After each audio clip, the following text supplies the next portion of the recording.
அதில் மண்ணில் கரையம் பூ இதெல்லாம் வச்சோம்னா மண் அங்கே வந்து உடச்சு கொடுக்கும், மண் வளமாகும். அதுக்காக எப்பயாவது ஒரு தடவை கிடைக்கும். அதில் மேலாக இருக்கிற கருப்பு தோலை குடிச்சிட்டு மஞ்சள் தோலை பிசைஞ்சுட்டு அந்த சாரை ஊற்றணும். அப்படியே தோலை எடுத்தோம் பழம்பழம் குடச்சு போட்டிங்கன்னா அது கரைஞ்சி சாராக பேசுகிறாங்க. இப்போ மாட்டோட கோமியும் வேணும்.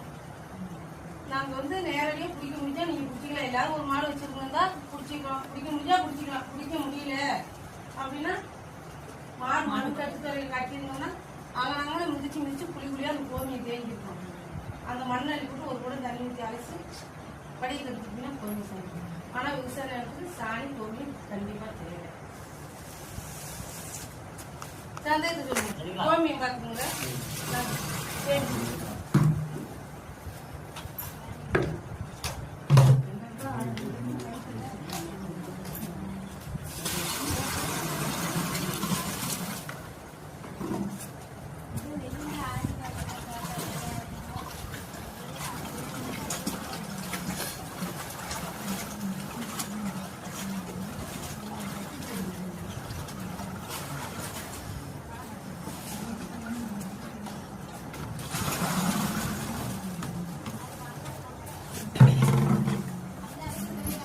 நான் 50 சுத்து இடது வர 50 சுத்து வலது வர 50 சுத்து சொல்லுவேன்.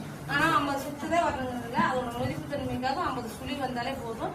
நம்ம சுத்துற வேகத்தை பொறுத்து அது சுழி வந்துடும்.